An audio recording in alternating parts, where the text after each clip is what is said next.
sejahtera bagi kita semuanya. Salam Om Swastiastu, Namo Buddhaya, salam kebajikan.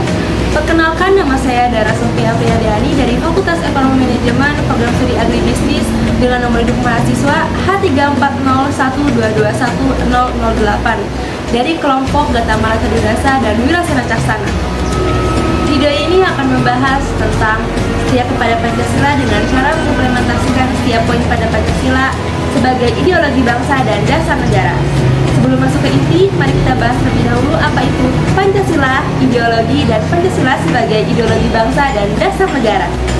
Pancasila berasal dari bahasa Sanskerta yaitu Panca yang artinya 5 dan Sila yang artinya dasar atau prinsip. Jadi Pancasila merupakan 5 prinsip atau 5 dasar dari Negara Kesatuan Republik Indonesia. Pancasila ditetapkan dan disahkan pada tanggal 18 Agustus 1945. Sedangkan ideologi berasal dari kata idea yang artinya gagasan atau keyakinan dan logos yang artinya pengetahuan. Jadi secara sederhana, ideologi berarti pengetahuan tentang ide-ide, keyakinan, atau gagasan. Lalu, bagaimana Pancasila sebagai ideologi bangsa dan dasar negara? Ideologi sangat menentukan eksistensi suatu bangsa dan negara untuk mencapai tujuannya melalui berbagai realisasi pembangunan. Pancasila itu sebagai landasan penyelenggara negara dan pelaksanaan sistem pemerintahan dengan kedudukan tertinggi dan sebagai sumber dari segala sumber hukum dalam ketatanegaraan di Indonesia. Pancasila sebagai kristalisasi nilai-nilai luhur yang telah tumbuh dan berkembang seiring dengan peradaban perkembangan bangsa Indonesia. Oleh karena itu, sudah selayaknya kita sebagai bangsa Indonesia untuk menerapkan dan mengamalkan hal tersebut secara bulat dan utuh dalam kehidupan bermasyarakat, berbangsa, dan bernegara.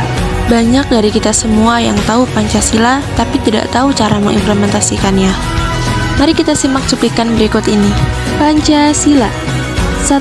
Ketuhanan yang Maha Esa, memberikan kebebasan pada setiap warga negara untuk melaksanakan ibadah sesuai agama dan keyakinannya, menciptakan kerukunan umat beragama, saling menghormati antar pemeluk agama, dan menyadari bahwa kedudukan dan martabat manusia sebagai makhluk Tuhan adalah sama.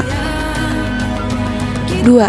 Kemanusiaan yang adil dan beradab, menyatakan bahwa bangsa Indonesia menghendaki adanya pergaulan antar umat manusia dan tidak membeda-bedakan sara baik di sekolah, di rumah, masyarakat, bangsa, dan negara.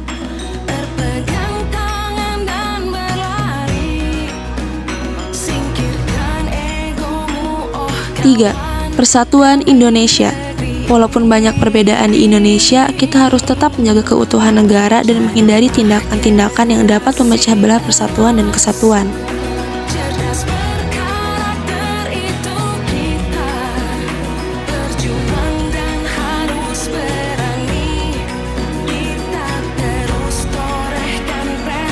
4. Kerakyatan yang dipimpin oleh hikmat kebijaksanaan dalam permusyawaratan perwakilan.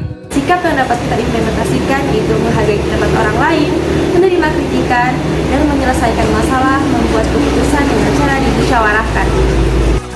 5. Keadilan sosial bagi seluruh rakyat Indonesia, menghendaki agar manusia Indonesia bersikap dan berbuat seperti anggota keluarga besar yang bertanggung jawab. Contoh sikapnya yaitu selalu berhemat dalam setiap penggunaan kebutuhan hidup, berupaya bekerja keras dalam setiap penyelesaian tugas atau pekerjaan, serta bertutur kata, berpenampilan, dan berperilaku yang sederhana dan wajar. Jadi, kalau sudah tahu caranya, yuk mari kita satukan perbedaan dan eratkan kebinekaan dengan Pancasila. Mari bersama-sama membangun Indonesia. Saya Dara Sofia, aku Pancasila, aku Indonesia. Wassalamualaikum warahmatullahi wabarakatuh.